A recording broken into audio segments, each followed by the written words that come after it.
Welcome back to Supreme Miss. Today, my very special guest and old friend, Blake Morant, is here. Blake is the Robert Kramer Research Professor of Law at George Washington Law School. Before that, of course, he was Dean at George Washington. He was Dean at Wake Forest. He's taught at numerous law schools. He's a widely recognized scholar in contracts, which we're not going to talk about today. So if you're tuning in for that, I'm sorry, you'll be disappointed. Media law, which we are going to talk about, I think, at the end. But mostly we're going to talk about legal education. Blake, thanks so much for being here. Oh, Eric, it's my pleasure to be here, and thank you so much for inviting me. I should have also mentioned, of course, you were the past president of WALS. Thank you. All kinds of connections. My brand new, literally brand new, Dean LaVonda Reed wants me to say hello. She credits you with a lot of her success. Well, she's being very generous. She is a star in her own right, and I am thrilled that she has come to the wonderful, wonderful community, which is Georgia State. I'm just sorry I couldn't be there too. Well, thank you, and we're very excited to have her. Before we start, I've done 34 of these. I think this is the first time I'm starting this way. I want to tell people how we met, and you may not even remember how we met. I do. I have never forgotten how we met, and I talk about it all the time, all the time. Oh, I was hired by GSU Law in 1991, which is, a zillion years ago. And for some reason, in 92 or maybe 93, I was on the recruitment committee, which I thought was weird for an untenured brand new law professor, but I was. And, those were the days when we went to that horrible hotel in Washington, D.C. And you interviewed with us. And I've been interviewing ever since. I've been on recruitment virtually every year since 19. Was it a 2 or 3? I'm sorry, I don't remember. It was 1991 or 19 because I became a professor in 92, so it had to be in 91. Fall of 91. Or spring semester of 92. Yeah, it was a long time ago. Yeah. But you walked into our interview room and we had our 27 minutes or whatever it was back then, You walked out and all three of us in the room said, first of all, we have to hire that guy. Second of all, he's going to be dean of law schools someday. Third of all, he's unbelievable. And we tried to hire you and we gave you an offer. And our dean, who worked very hard, not her fault, no one's fault, Exactly. gave you a much better offer, which we could not match. And I've regretted that ever since. Oh, well, that conversation happened. That guy is going to be dean of a law school. That's what we said. Oh my goodness. I wish you had told me that when I was in the room. I could have run out of the room. So I've got to say, and I say this to students all the time, so often the way people are perceived and the way that they behave is really sort of symptomatic of the people that they're engaged with. I just thought the people at Georgia State were, and still are, some of the greatest individuals that you could ever work with. And I left that room, and you could talk to my wife Paulette about this. I left that room and I went home and I said, we're moving to Atlanta. And, one of the things that I also recognize, my grandfather was a minister for 68 years. And my granddad said this to me when I graduated from law school. He said, son, if you want to make God laugh, make plans. Yeah. It was. I had planned to go to Atlanta. And all of a sudden, this other thing intervened. But the beauty of the academy is that even though we have over 208 law schools approved by the ABA, we are all an academy, and you get to know all of these people. And so I felt connected to Georgia State ever since I had that first meeting. And hopefully one day somebody will invite me down there to either teach or visit. I would love that opportunity. I will make that happen. Then you've offered. Hint, hint. I accept. Offer. You're the contracts guy, right? Offer, acceptance. I will pay you something. That's consideration. What more is left? Are we done? I love it. I love it. And you said you weren't going to talk contracts. Here we go. All right. Okay. Let's. Anyway, it's great to see you, and let's get a little serious now.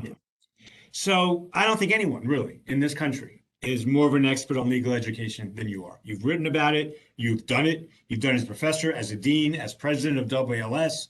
You've done everything. So my first question to you: what's good about it? What's bad about it? What needs to be changed? Okay. Three That's a questions. that's Sorry. a very big question. And I could spend the rest of our time here talking about that, and I won't do that because there's so many wonderful things for us to talk about.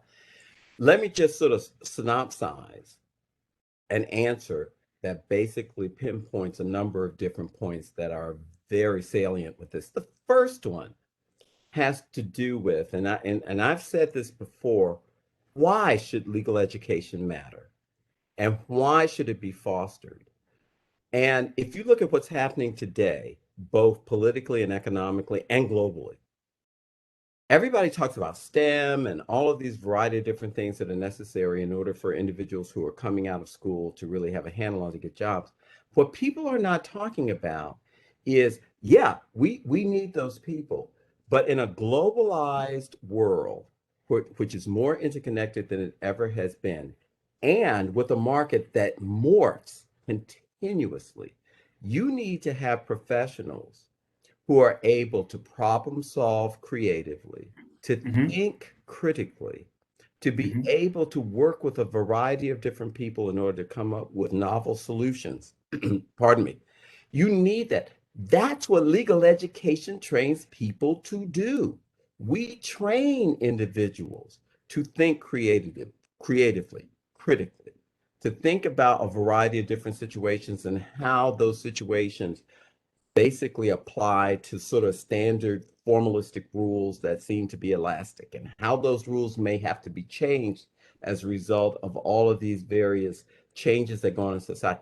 We train people to do that. And I don't care how mechanized we become, I don't care how dependent we are on the more empirical professions that are out there. There is always going to be a need, as there has been for over 600 years, for individuals with that talent. So now that society is changing and interconnected, and that as a result of that, you have all of this globalism and all of this diversity come into play, we need individuals with the kind of training that the Legal Academy does in order to navigate that particular thing. So that's my first. Hold on, hold on. Let me just ask you one question about that before we get to your second, Sure, because it's sure, so relevant, and I think you'll find this interesting. I've been recruiting again this year for Georgia State, and we've had a bunch of, dozens of interviews now. Great people, wonderful people. sure. Blake, we ask all of them, what do you want students to get out of your teaching besides the Black letter law? Every single person has asked that question. I've been asking that question for 30 years. Okay. This is the first time ever in that 30-year, my experience, where almost nobody mentions critical thinking.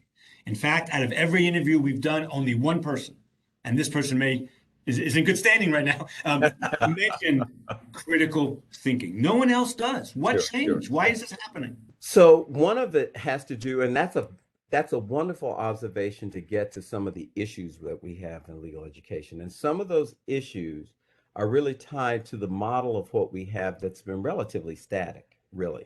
And that static model has really led to law schools really being very sort of monolithic in terms of what they look for in terms of people coming in and joining faculties. And quite frankly, we have created a model which is really based on Christopher Columbus Langdell from Harvard, that which is interesting because he was one of the ones who said you got to do this critical thinking kind of thing in order to train great lawyers who are going in. But what gets lost in all of that is this idea that you bring in smart people, you kind of exercise things in a way that sort of suggests that they have to think on their own, but we never talk about the pedagogy in such a way as to ensure those kinds of outcomes. Now, I have to, there's so many points that sort of go into this, and one of those has to do with the ABA changing its standards to make sure that we're giving more in Right. terms of what outcomes we're giving students. And I think the good part about that is it makes us talk about what do we want these students to have when they leave here? And critical thinking has got to be an element of that. The people coming in the door that you're interviewing are usually, and I don't want to generalize, they're not told these are the kinds of things when you're talking about pedagogy you should keep in mind, because so much of the hiring is built on what's the scholarly potential of these individuals. And I am not saying that that's not important, because we need to have people who are going to do that. But today, in a consumer-driven market that we're in, where legal education is more expensive than it's ever been before, you need to marry with that the understanding that in addition to contributing to the overall colloquy that we have in our profession, we recognize that we have to give the individuals coming in who are paying lots of money the skills that they're going to need to navigate this complex market. So we've got to emphasize that on our hiring scale so that people get that as an essential part of becoming a law professor. How much of that do you think is uh, the visiting assistant, whatever it is, associate professor programs at elite places like Yale and Yeah, Harvard and yeah, NYU and Columbia, where they're literally factories for law professors. Now, by the way, I want to say we've had great candidates, and I want to make sure everyone understands because they're watching this. We've liked everybody we've seen. I've just been surprised by the difference in the answers because the answer used to be critical thinking 20 years ago. yeah. And it doesn't seem like that's the answer. But anyway, how much do you think the VAT programs are at work here?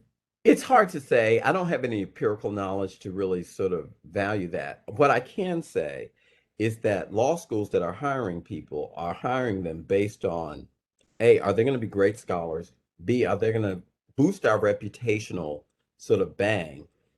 Part of that is going to be by the kinds of scholarship that they produce and where they produce it. The other part is where they come from. And see, here's another part of that puzzle, because if you were to do a study, most of the individuals who haven't practiced that much or haven't done that much outside of the academic sphere are not going to think that much about the critical thinking as much as the individuals who've been out there a little bit and then come into the profession. That's what I was. And quite frankly, our academy doesn't look that well on those kinds of people. And that's got to change to a certain extent. We've got to be We more agree on that. realistic about that so that we can send signals that here the scholarship is important. We want people to be engaged scholars and recognized scholars and all of those kinds of things. But we're smart people that can do a variety of different things. And at the end of the day, we are teachers. And we've got to emphasize those points in order to make sure that happens. So let me throw something at you, which I can do because we have such long friends, and it might be a tad controversial, but I haven't shied away from that. Oh, And yeah, neither I of have you. an So interest in this, right? neither of you. So I wrote a piece along with a guy named Adam Feldman. People who follow my podcast know this, called "The Elite Teaching the Elite." And Adam was the data guy. And what we found out was in 2019, 94.8%, 95% of professors at the top 10 US News ranked law schools came from a US News top 10 ranked law school, 50% from Harvard and Yale. Yeah, And then when you go to the top 25 schools, it's still 80% right. plus.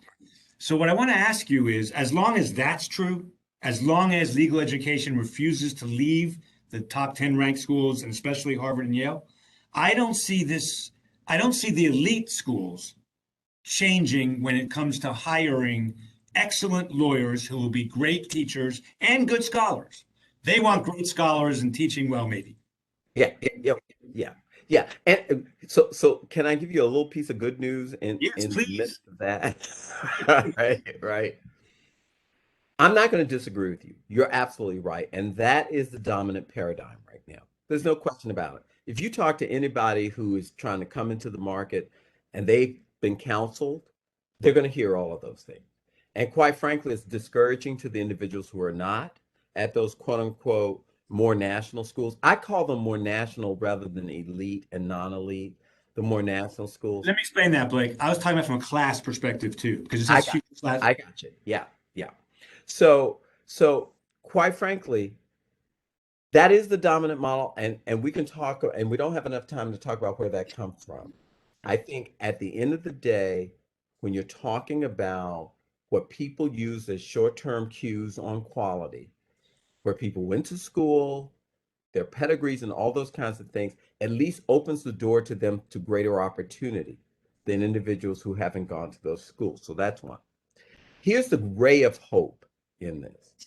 And the ray of hope here is that, and I'm not talking about an avalanche of change here, but even the elite schools are feeling the pressure with regard to what the market wants in going to legal education. I will tell you this, Eric, having been dean for over 13 years, and I started right when the Great Recession occurred.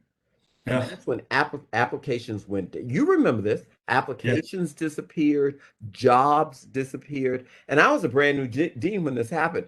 And people were looking at me like deer in headlights, and I was just too naive to know. Boy, this is really bad. I was sitting there going, "Oh, we're gonna conquer this. This is not a really huge problem. We'll just buckle down and do what we need to do." What happened in there was even the more national schools recognized that employers, when they cut back on employing, they had clients who said, we're no longer going to allow, these are the clients, we're Yeah. no longer going to pay for as training for these new associates. We're not going to pay for that. You need to figure out a way to have them better trained when they come to us. And so law schools, even the top ones, have had to recognize what can we do to really ensure that not only are we bringing in smart people who are going to be smart and do all these things, Right. but also how are we going to have great professionals so that law firms are now seeing, yeah, these are the kind of people that we want. Now, I'm not saying that's a sea change, and we won't see a huge sea change in this anytime soon, but there is a break in the dike on that. And the question then becomes, how do the schools address it? And that's one of my concerns right now, because I think what we're beginning to see are these sort of different tiers of professors. So you have these traditional doctrinal with tenure folks and all of that, and then you have these professors of the practice who do all, and the professors of practice are the ones who really.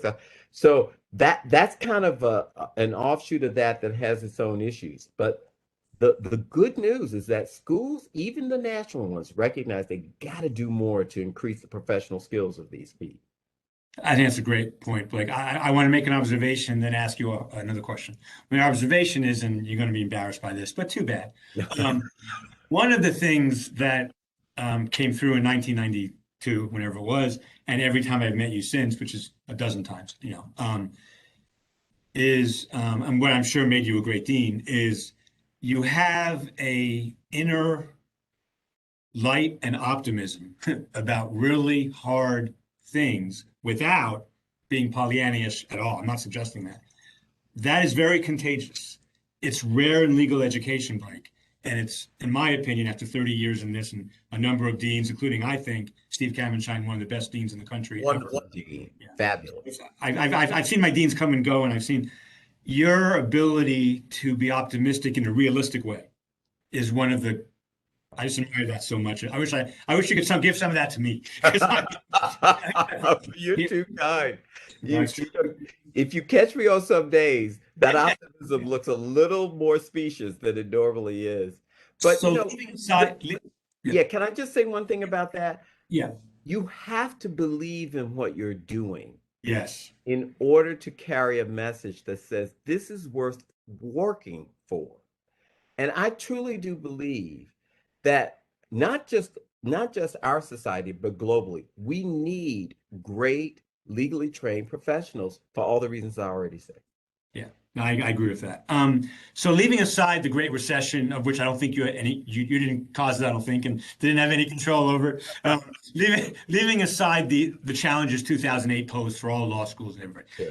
You were dean for a long time, two different law schools, Wake Forest and GW, both private, reasonably elite schools, but what was without I don't want you to disclose anything you don't want to disclose. Sure, sure. What was your biggest challenge being a dean that you had not control over, but internal kind of, not what the society did or the economy? What was your biggest challenge?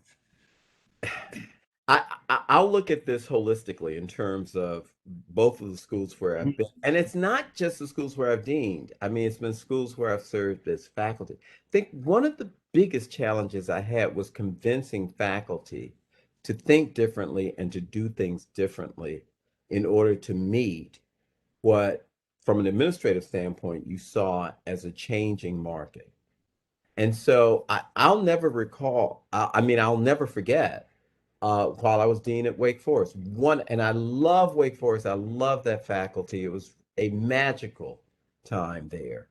Um, but one of the hardest things that you have to do is convince people we need to think differently and do things a little bit differently. And there were two things that I wanted to do there. One was to start a program in Washington because we were losing so many students because they thought they didn't have opportunities in Right. Washington if they came to Wake. And the other was to not look at online education as the anathema to quality education. You were ahead of your time there. I'm telling you, Eric, it was Herculean to really persuade people that we really should look at this seriously as a supplemental way of getting across our product and our brand. And, people are human. One, change comes different. Change is difficult for a lot of people. The other thing is that when for so long you have a preconceived notion about the quality of a certain way of doing things, it's Mhm. hard for you to alter that and think that it's not going to diminish the quality of what you're doing. And it was an uphill slog all the way.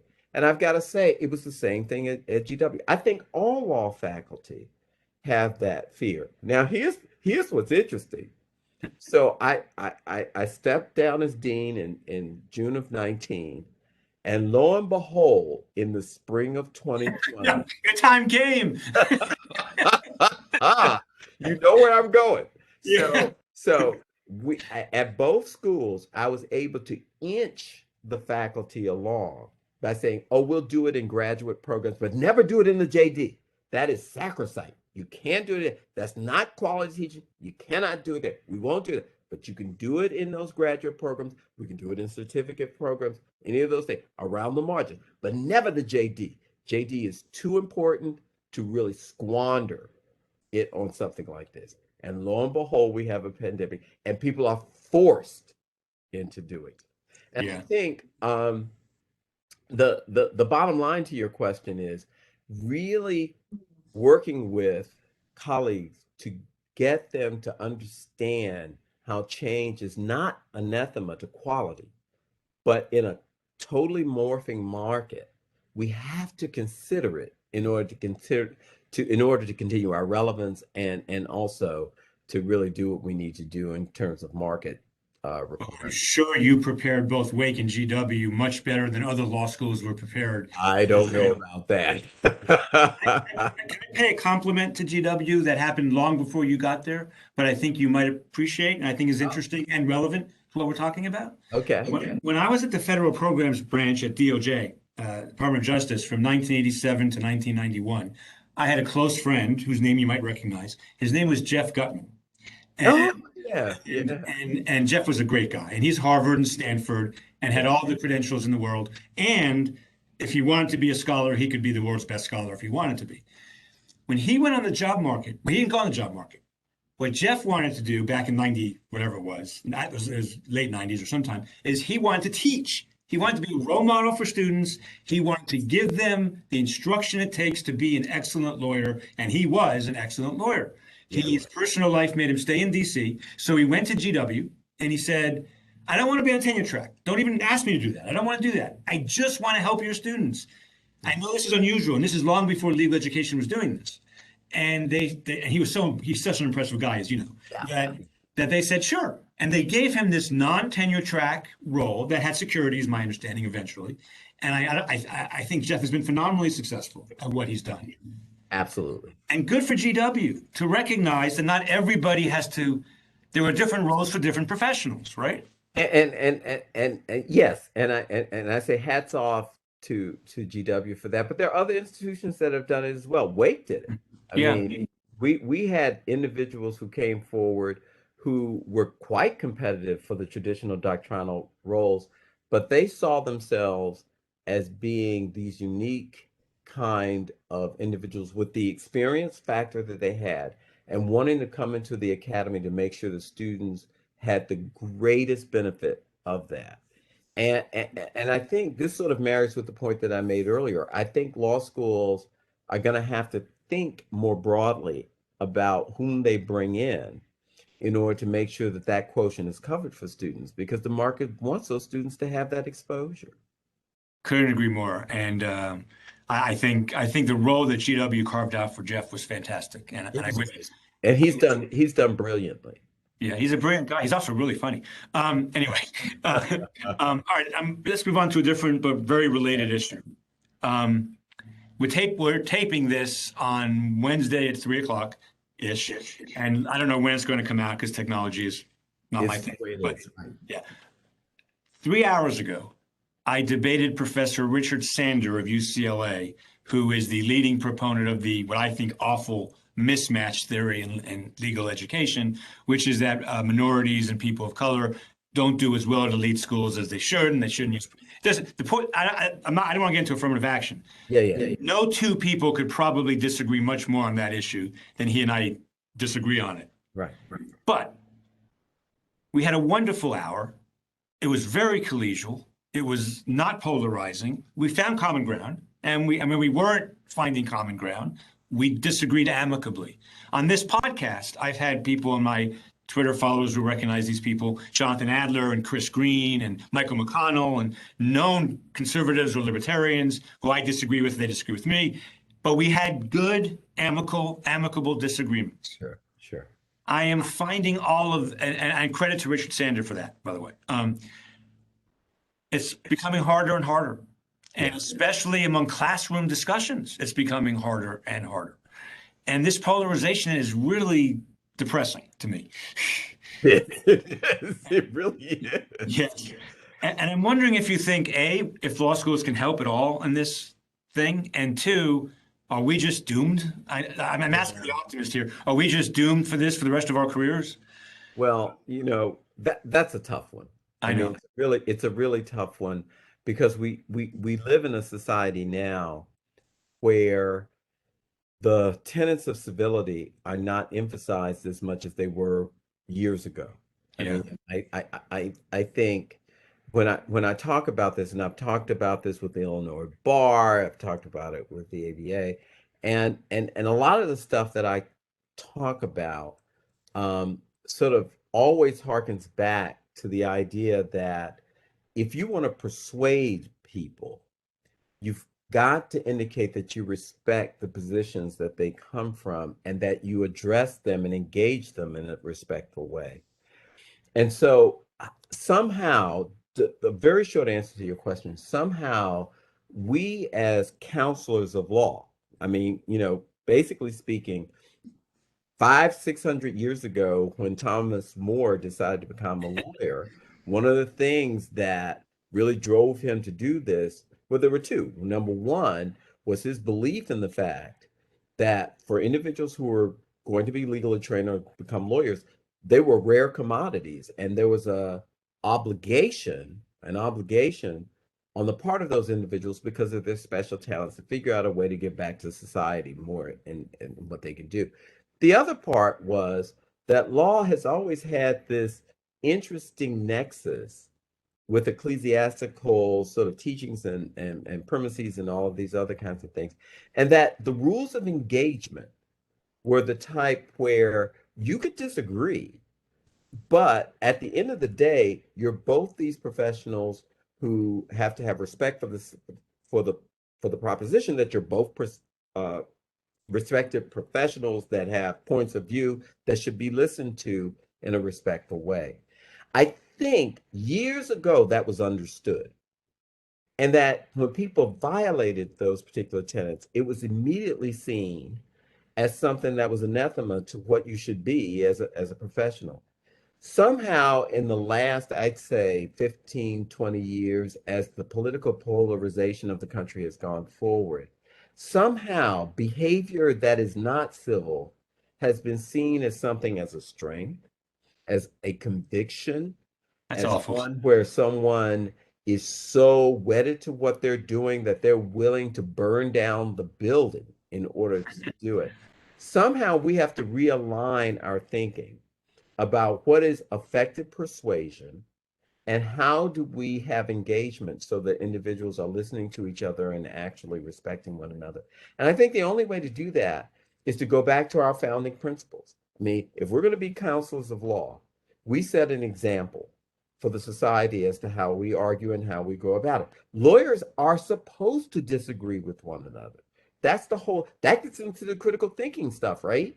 This Right. idea that you have an idea, I have an idea, we don't agree. We put our ideas out on the table, we listen to one another, we don't interrupt, we don't call each other names just because we have disagreement. Lawyers have done that for centuries, but we haven't emphasized that as a pedagogical item that needs to be salient when we're talking about how lawyers behave and how professionals behave. And so I'm one of the, and I'm trying to work on this book, and I've just been torn in so many different directions, but this book is about civility and why it's important in terms of if we're going to have people to get things done, to to agree to disagree, to compromise, all of those kinds of things comes from a buy-in to basic concepts of how we engage one another. And law schools need to emphasize that to our students so that they will understand that principle. That was beautifully said. I have one more question slash comment about legal education, and then we'll talk a little law. Yeah, we are. Yeah, that's what we do. No, no. So you and I have agreed on every syllable so far, I think. Now we're probably going to disagree, but it's going to be amicable. Yeah. So you did something that I didn't think was possible a few years ago. You convinced me, and you did it. You were a little heavy-handed about it, but it was fair, to come to WLS and do a panel, which I did on affirmative. WLS, for those listening or not law professors, is the annual big law professor conference, excuse me. And I used to go all the time as a young law professor. And then I literally boycotted it for a very long time. And the reason, personal boycott. And the reason, and I've had other people like Erwin Sherwinsky and others, urge me to come, and I'm not doing that. You did get me to go because that's how persuasive you are and how much I respect you. But you're the only one in the last 20 years who's gotten me to do that. But Blake, here's my question along those lines. The reason I didn't go is because I found those conferences to be more rallies than conferences, where there'd be a conservative here and there, but Mhm. overall, and my panel was equally divided. It was affirmative action. Ilya Somin was there. Yeah. There was a woman there who was very conservative and two liberals. I don't do anything that's not balanced. I just in that vein. Right. Do you think WLS has a liberal problem? Because I think it does. Okay. The reason you think it does is because it appears that all of the programming that you see seems to always suggest that same type of ideology. Yeah.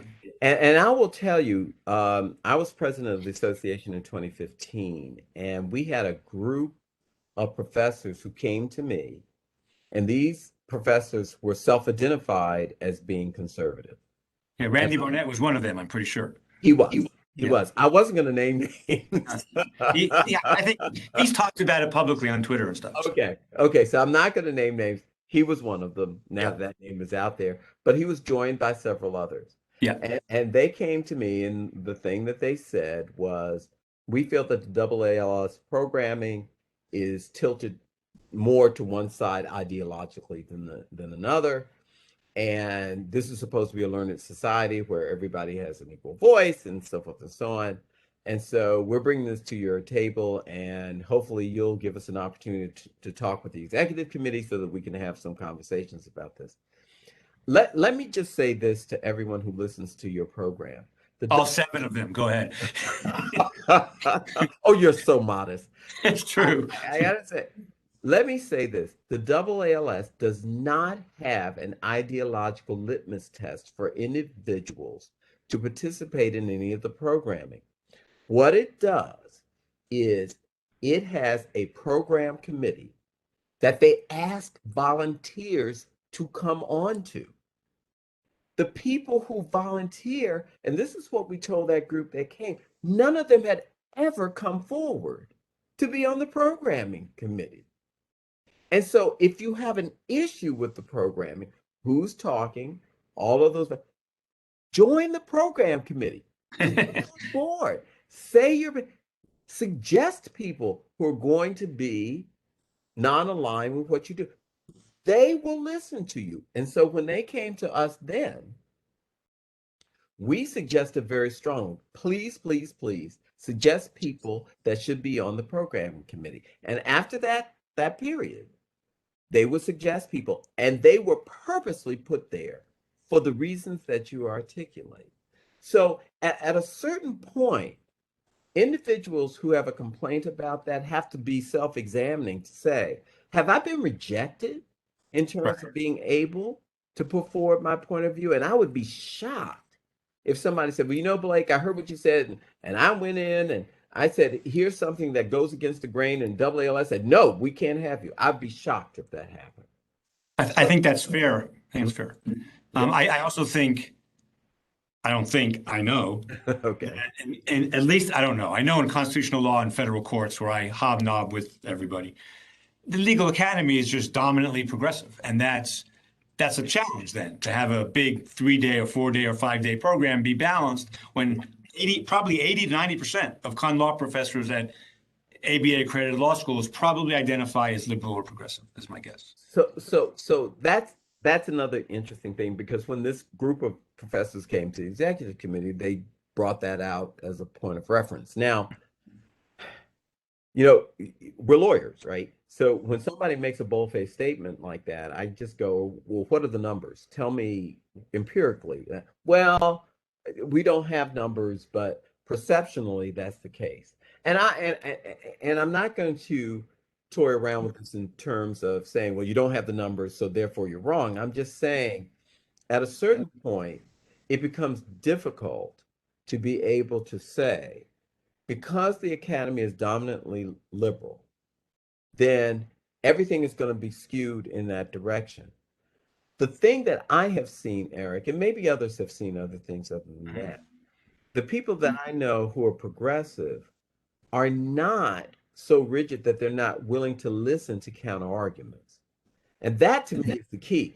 Even if you have a dominant number of people who are on a particular ideological scale, the question to ask is, are those individuals willing to listen to a counterpoint of view? And if the answer to that is yes, then whether they're dominantly liberal or dominantly conservative, there's still a fertile ground to have a very healthy conversation about that. To me, it's not which side people identify with.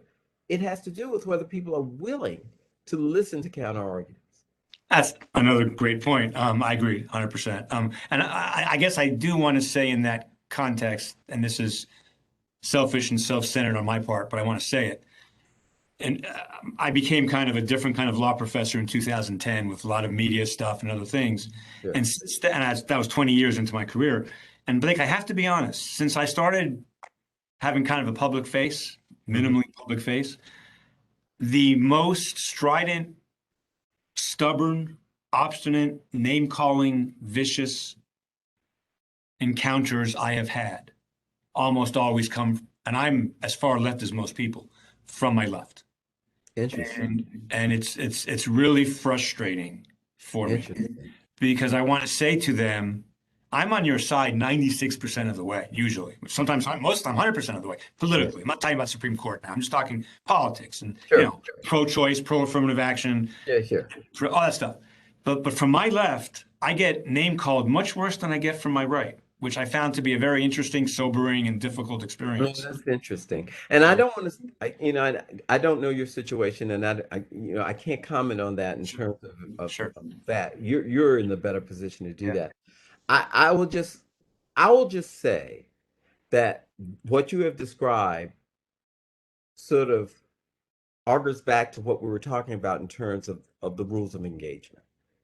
And when you have to reduce the name calling and acrimony, Yeah. you have to think of two things. Number one, have you moved away from persuasion to one that's much more of a cathartic appeal in terms of feelings?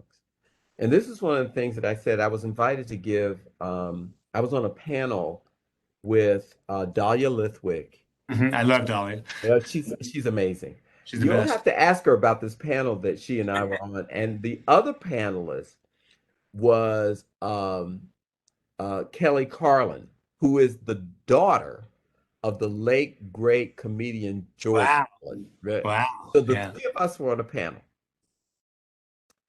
Kelly talked about, well, first of all, Dahlia talked about the danger of speech codes on campus. This whole thing had to do with the quote unquote campus speech phenomenon. Yep, yep. And the thesis that she gave for it was this whole idea of, schools are treading on thin ice and what have you by having speech codes on campus. Kelly, who introduced her topic by quoting the 7 dirty words Yes, you remember that? of course. So Yes. that's how she entered, and her whole, I'm sorry for those out there. FCC versus Pacifica Foundation yes, upheld. George Carlin's wanted to use 7 bad words. They said he couldn't, and that was upheld. Sorry, go ahead. right. Thank you. Thank you for that. And she started with that, and her whole thesis was we need to do as much as we can to encourage robust conversation on college campuses. That was her thing. And then here it is. Blake Morant gets up there. This is not my area, campus speech at all. It's not my area, but my criminal law professor who put this together said either you come here or else, and I ended up coming. And my whole thing was we need to inculcate on campuses the importance of civility as a foundational element to any kind of verbal or otherwise engagement. And those were the 3 of us. During the question and answer period, and this gets to your point about name calling, during the question and answer period, there was a gentleman who was there who was obviously very frustrated. This was a month or 2 before the 2016 election. Mm-hmm. He was very frustrated, and he pointed to me and basically identified me as being the example of someone who has limited his ability to get ahead. This was a working class Caucasian individual in his mid 40s. Right. And every time I tried to address him, he'd interrupt me. Hmm. And when I tried to tell him about the idea of being open to different ideas and to give him examples of how I tried to do that with the group of conservative professors, he cut me off and started calling names. Now, I then said, well, sir, I think at this point, there's no real productivity in us having this engagement in this forum, but I'd be happy to speak with you one-on-one when this is over so that you've had a chance to really reflect on this in a much more positive way and so forth and so on and blah, blah, blah, blah, blah. End of story. When I was leaving, 2 gentlemen came up to me and said, D. Morant, you were amazing the way that you kept your composure and you handled this person. And everybody that we were around were just amazed at how you didn't lose your composure and how you showed this guy respect, even though he was disrespectful to you and everything like this. And we just want to praise you for doing that because it was a lesson to us all. And I said, well, thank you very much. Who are you? And he said, we're the lawyers for the guy who insulted you. That's funny. That's funny.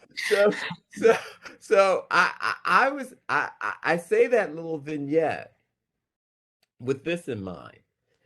If people are only communicating for cathartic reasons, if you start calling names and all that, you're not into persuasion at that point. You're into this communication for a totally different purpose. And then the hearer of this has got to decide, do I want to continue with this or not? Because we're not having an honest exchange. But if we have an understanding at the very beginning, and this is one of the things I said at the free speech or campus speech conference at UVA, if we have an understanding of what civility means before we engage in our conversation, perhaps, and we get people to buy into it, perhaps that could have an effect with regard to people who engage one another. That's a fantastic story. I a couple of weeks ago. And make sure you ask Dahlia about it because she was there. Dahlia's busy. It's hard to reach her, but I'll do my best. I think she is the most. I think she is the most brilliant, popular Supreme Court reporter. I think she's, yeah. couple of weeks ago, I had we're almost done here. I'll let you go in a few minutes. A couple of weeks ago, I had Professor Julian Mortensen on here. Julian's in Michigan, and he was a Justice Souter law clerk. And Justice Souter is my favorite justice of my lifetime. I can see My why. favorite judge. I have to mention Judge Posner once a podcast, so I'm mentioning Judge Posner. Right. Judge Posner. But besides him, Justice Souter is one of my favorite judges. And the reason is, as far as I can tell, he always carried himself with dignity, with respect for others, in a way that some justices I won't name do not, for example. And it was interesting, Blake, because my dad lives in he's 92 and lives in a community of 92-year-olds, et cetera, a retirement community with a former First Circuit judge who knew Justice Souter from like best friends. Wow. And I gave a talk about the Supreme Court, and I mentioned Souter was my favorite justice. And this guy, of course, stood up and said he was like that since he was a kid, and it was a big part of his personality. Yeah. To just respect other people's views. Yeah. Something I would not say a lot of justices on the Supreme Court have, left and right. Right.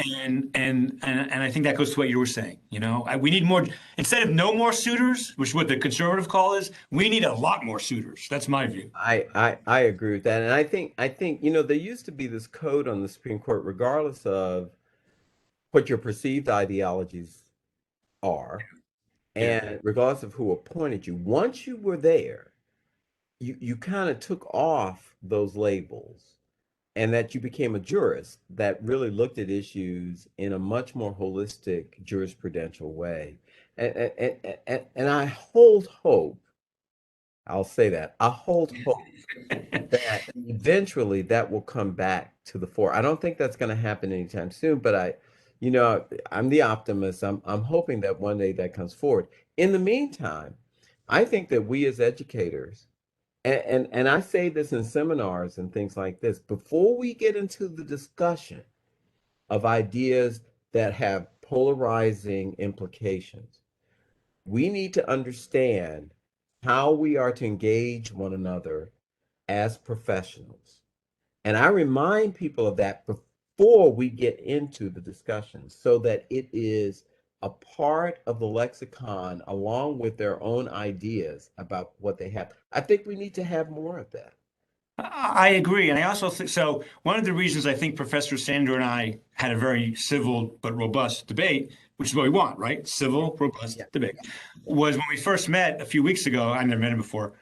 I very quickly put out there that I'm not his typical liberal progressive antagonist, and that I'm very much a Supreme Court critic, left and right. I think Roe is wrong, but I'm pro-choice, et cetera, et cetera.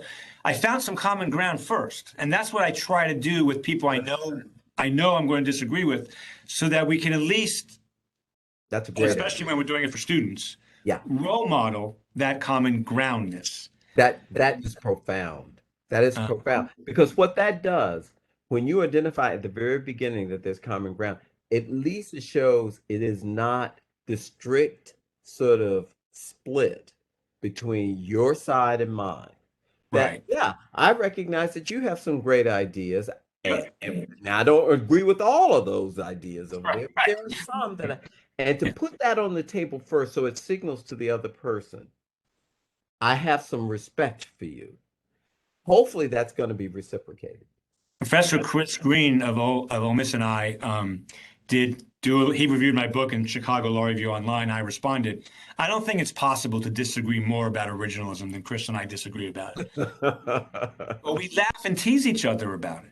And why can't that, it's a good sporting event, why can't it be good, healthy, fun competition, and then you shake hands and go get a meal? Like why?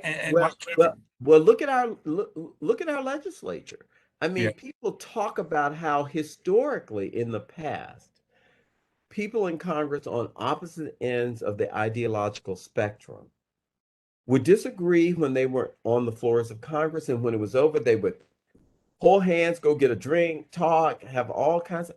I mean, look at my friend, my deceased friend, for whom I still mourn, and that's Justice Ginsburg. She had a wonderful friendship with Antonin Scalia. And when I talked with her about that, the one thing that she talked about is, you need to find some degree of common ground with people so that you can engage them in a product. We're going to have to do that if we're ever going to progress. The other thing that goes with what you're saying, Eric, and we haven't talked about this specifically, but it sort of goes into this whole thing of engagement, of persuasion, and also of how democracy works. We have to re-educate people on the value of compromise.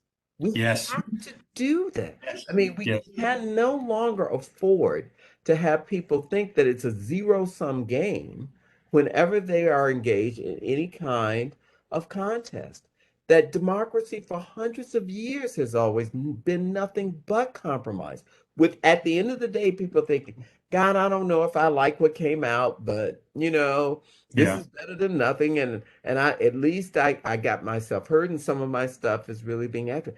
We've got to somehow get people back to Blake, I wouldn't be me if I didn't say, I am me, so I'm going to say it, that. that Justice Scalia did more harm to this issue than any judge or justice, certainly of my lifetime. And not only do I think that, but I think Oren Chemerinsky wrote an excellent piece about this and And about the rhetoric that Scalia admitted he was writing for law students, and he admitted he wanted them to read his opinions. So that's why he made them so biting and sharp and personal. That I don't care if Justice Ginsburg, I love Justice Ginsburg, she's an American hero, but I think she had a blind spot about that, and it was and it caused some harm. and part of that, I won't argue against that, but she had this uncanny knack of compartmentalizing Hmm. Hmm. various phases of her relationship. So, I'm not judging that. I'm not yeah, judging I'm that. not either. I'm not Yeah. either. And to be honest with you, to me, that's not to be criticized. I think for someone to be able to do that is amazing because it is amazing because at least there is some room there to have engagement with that person so that you can possibly find middle ground. Possibly.